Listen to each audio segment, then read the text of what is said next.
All right.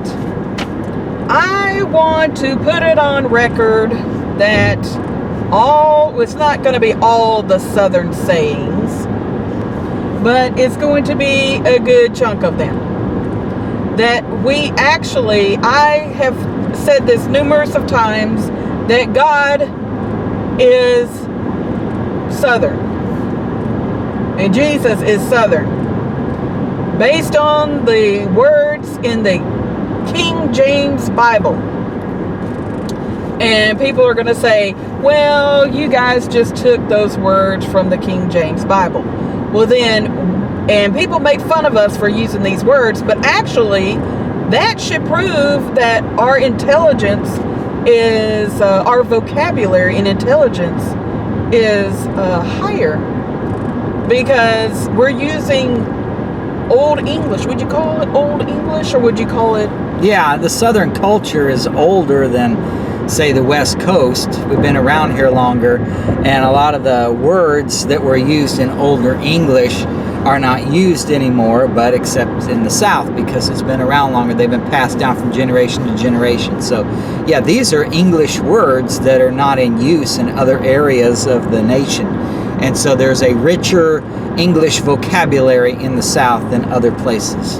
Yes, which means, yeah, you can make fun of us, but we're using correct, proper vocabulary. Well, that's what you do when people are smarter than you. You can either try to spend the time to try to become as smart as them, or you can make fun of them to try to bring them down to your level, so people make fun of the South. Yeah. So here are some words that you will find in the Bible. Eric's gonna give you the where to find them in the Bible, and he's gonna give the word, and then I'm gonna give you an example of how we use that word in the South. Malachi 1:4, God will throw down. It says it in there, God will throw down. We have numerous times, especially parents, when your child acts up, don't make me throw down, which means you're going to get a butt whooping. You're going to get tore up. That's basically what it is. Yeah, tore up. Don't make me throw down. Isaiah 38:13, Romans 6:11, reckon. Well, I reckon we're going to go get some breakfast, which actually that's what we're doing right now. I reckon we're going to go get some breakfast. Well, I reckon he went over to, I reckon he went over to Billy's house. That's how we use reckon. Feller, F-E-L-L-E-R, Isaiah 14:8. Well, that's a strange looking feller right there. Yep. Coals upon head, Romans 12:20. We like to use coals, we say heaping coals upon the head. Actually, I know somebody in England, and no, it is not Danny and Shelley. It is, well, I do know Danny and Shelley, but it is David and Caroline in England. Known them for years, and one day he's actually a pastor of a church over there, and he said, told me a story, and he said he told somebody to put heaping coals upon their head, which basically is you're trying to not really shame them, but to make them realize they shouldn't be judging others. So heaping coals upon their head. Sounds like a barbecue to me. Yeah. That's probably why the Southerners use it, because they love to barbecue. Yes. Wander, W-A-N-D-E-R. Well, I'm gonna wander over there and see what I can find. Or I'm wondering if I'll ever get any breakfast. Probably not, the way we're going. I know. Folks, Acts 5:16, folks. Hey, where's your folks? Hadn't seen them in a while. Butter and honey, Isaiah 7:15. Now you say, well, that's not a Southern saying. No, but we eat it. If you take honey and you take butter, not margarine, butter. Oh, butter's bad. It's bad. It's bad for you. It's milk. That's all it is. Milk and salt. Butter. And you put some honey with it and you mix it together really good. You put some of that on a biscuit. Smack your mama good.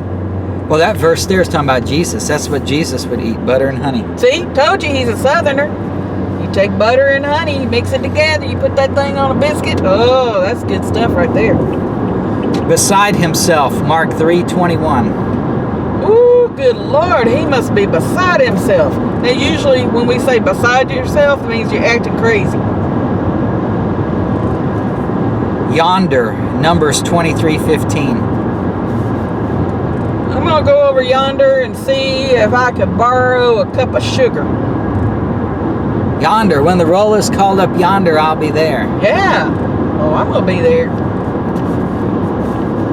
Off we go in the wild blue yonder. That's the Air Force song, I think. Yep, sure is. Numbers 22:4, lick.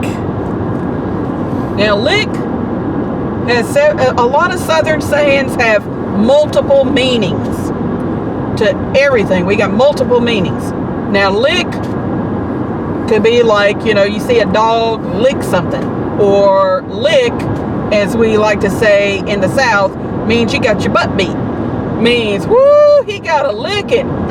That means he got beat up. Takes a licking but keeps on ticking. There you go. That was an old commercial. Timex, Yeah. I think. Timex commercial. Yeah. Takes a licking.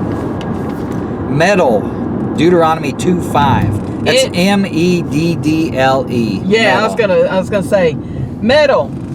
You can say, well, that neighbor sure does meddle in people's businesses. That's another way of saying you gossip. Oh, there's a lot of those in the South. Oh, a lot of gossips. You need to stop meddling in people's business. Yeah, they always want to know what you're doing, why you're doing it, and they got a better way.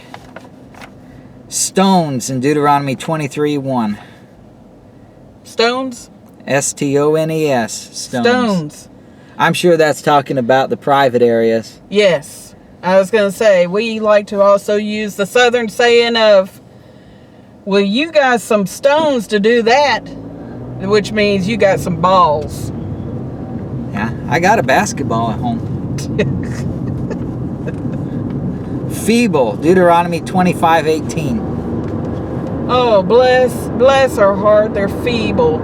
In other words, well, that one can be used two ways. We can say they're feeble as in they're really old and they can barely walk, or they're feeble as in they're mind-wise, they're not that smart. Feeble-minded. Yeah. They're stupid. Apple of eye, Deuteronomy 32:10. Southerners like to use apple of eye because especially when a newborn baby, oh, that's the apple of his eye. He loves that baby girl. Oh, she's the apple of his eye. Butter, Deuteronomy 32:14. Oh, well, we could lump that with the butter and honey. We use a lot of butter. We love butter. The butter is the most natural thing. It's just milk and salt. Here you go. You whip it really good. You got you some butter. Gat, G-A-T. It's like got and get. And that's in Judges 9:48 and also verse 51. He sure got that over. Wait a minute. Let me think of a really good sentence. Gat. Well, I picked up and Gat. Wait a minute. Picked it up in Gatlinburg. There you go. That's a short Tennessee. one. No, it's just gat means you get or you gather. You get it. It's short for gather. Yeah. I get me up some strawberries. There you go. Yeah, I get me up some blueberries. Yeah. Or I get me up some weeds. There's a lot of those. Yeah. Fetch, Judges 11:5. Hey, will you fetch me a beer? Oh, I'm sorry, root beer? Beer of root. A beer of root? Yeah, give me a beer. I like a beer of root. Yeah. Fetch it. Fetch it. Fetch it. Fetch. 1 Samuel 23:22. haven't place to live. H-A-V-N-T, haven't. Having a place to live. Haven't a place to live. We like to combine our words together because, by gosh, back in the day, telephone calls used to cost a fortune. And so we just combine our words together. Haven't. Yeah, I remember my grandpa, he'd cheap calling day, Saturday. He'd be calling all over because it was only, this is almost 40 years ago, only 15 cents a minute on Saturday, cheap calling day. So yeah, you gotta talk fast if you're gonna. Back then, calls were expensive. Yep, I haven't a clue. Haven't. Yeah, they combine things. I know another thing they combine. It's not on this list, but a lot of times people say all right. Those are two words, but in the South it's ite. Ite. Yep. Ite. That's one word. That's not a Bible word. That's just a bonus there. Bonus. That's extra biblical revelation there. Lurking, 1 Samuel 23:23. Who's that lurking around my house? It means you're Fixing to rob it is what you're doing. yeah. Burglarize it. Yeah. Lurking. We call it lurking. Lurking. Fixed. Psalm 57:7 and Psalm 108:1. Spell it. F-I-X-E-D. Well, that's our favorite word to use. I'm fixing to, if there's like 2 tons of ways to use fix and fixing. It's, like I said, we got multiple meanings for our words. Well, I'm fixing to go to the grocery store. Have you fixed that yet? Well, I sure am, well, I was going to give some. I better hold those back because I don't want them to know all of our language. I'm fixing to eat. Fixing to eat. Okay, fixing to eat. Yeah. Mischief. Proverbs 24:8. Ooh, he's up to mischief. Means no good. You're up to no good. Proverbs 29:15. Yank a knot in your kid's head. Yes. I gotta look that one up. I don't think. Does it really say that? Yes, I think it says yank a knot or yank something. Look it up. Can you find the Bible? I got a Bible. This is a King James Bible here. Proverbs 29:15. The rod and reproof give wisdom, but a child left to himself bringeth his mother to shame. Oh, I just use that yank a knot in their head. That's what I want to say is basically the rod and reproof means yank a knot in your kid's head. yes. That's right. Southern for beat your child. Now don't beat them till they die, but just bust their butt. In other words, you're gonna make sure that they realize that you are the parent and they are the child. You're gonna yank a knot in their head. Well, the Bible says if you beat him with a rod, if you beat your child with a rod, he will not die. It does actually say that. I think have that in front I think of me. the rod was really a switch.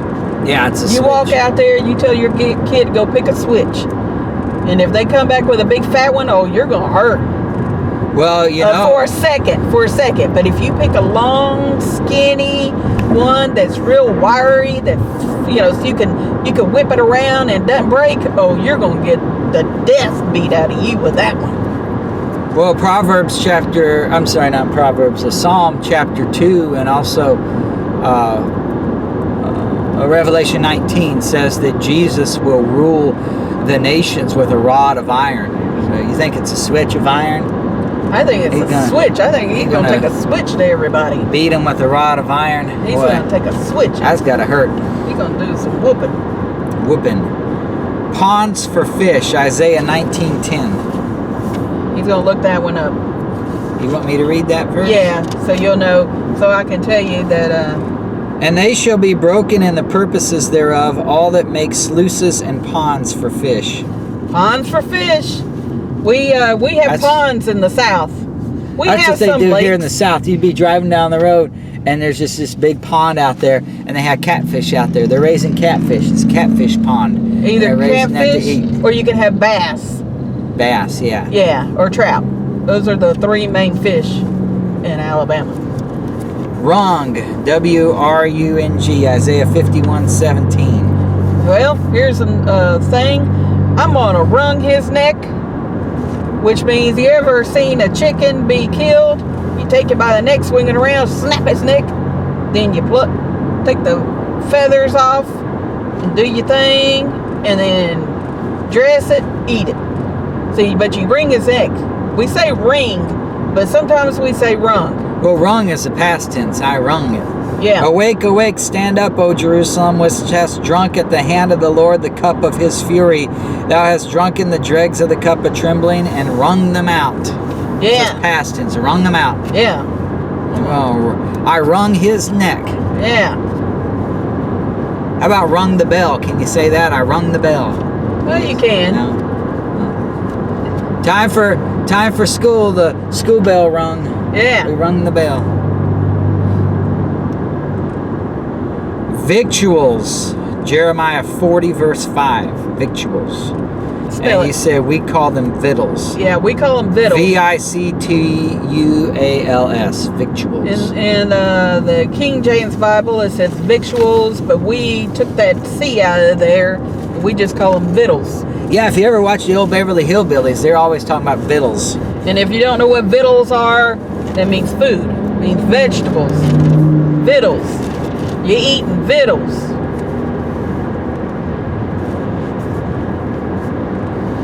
That's a long verse. Now, while he was not yet gone back, he said, Go back also to Gedaliah, the son of Ahikam, the son of Shaphan, whom the king of Babylon hath made governor over the cities of Judah, and dwell with him among the people, or go wheresoever it seemeth convenient unto thee to go. So the captain of the guard gave him victuals and a reward, and let him go. Yeah. We call them victuals. Got some victuals. Victuals. It's some possum shanks, hog jowls. Boy, that's good victuals. Pig feet. Wallow, W-A-L-L-O-W, wallow, Jeremiah 48:26. You need to stop wallowing around. Have you ever seen a pig wallow in some mud? Make ye him drunken, for he magnified himself against the Lord. Moab also shall wallow in his vomit, and he also shall be in derision. Yep. And a final one, which we've already covered in another verse, but this is Matthew 17:20. It's the word yonder. Yonder. And Jesus said unto him, Because of your unbelief, for verily I say unto you, if ye have faith as a grain of mustard seed, ye shall say unto this mountain, Remove hence to yonder place, and it shall remove, and nothing shall be impossible unto you. Now the last one, I'm saving the best for last. Because a lot of people think they know the meaning of this, and they don't. Oh, this isn't even on the list. She's going off the list. Look out, look out. Oh, it's not on the list. But it's called, and it's not in the Bible, but it's called Bless Your Heart. Bless your heart. And people think, oh, you're telling somebody they're stupid. We have multiple meanings for bless your heart. If I said, if you were watching a kid skateboard and he thought he was gonna jump something, but he fell on it between his legs, I would look at him and go, bless his heart, meaning you're stupid. Now that, it does mean stupid. But if somebody tells me, oh, I just found out my grandmother has cancer, oh, bless her heart. Bless her heart is, what would you say, an endearing or sympathy? Or Yeah. Basically, I feel so sorry for her. That's terrible. That's terrible. Bless her heart. You see a newborn baby, and Southerners love to do this. They look at a newborn baby, oh, bless its heart. Just means it's precious. That's another word for precious. And precious, that should be another one. Precious in the South means adorable, cute. Oh, look how precious. Oh my gosh, isn't she so pretty? Oh, she's so precious. That's how we use precious. But not recently, but lately, a couple of years, they've been using the word precious to mean that you're fat. That has nothing to do with being fat. Precious means adorable, cute. So you got bonuses. There you go. Well, and also with the Southerners, we'll also say, if you're going to beat somebody up, they'll say, I'm going to kick your blessed assurance. Yeah! Blessed assurance. And if you're like, blessed assurance, that's Jesus is mine. You know? Yeah, that's a hymn. Well, actually, we use blessed assurance to say we're going to kick your... We're going to beat you up. Double S. You know. Blessed assurance. Blessed assurance. Going to kick your blessed assurance. Anyway, those are Southern sayings. So now you know, if somebody says bless your heart, you might want to think about the situation. Did you just tell them that you got cancer, somebody's got cancer? They're looking at a newborn baby, a little kid, a child, or did you just fall down and flat on your butt and for doing something stupid? So there you go. All right. Southern sayings, you heard them here first.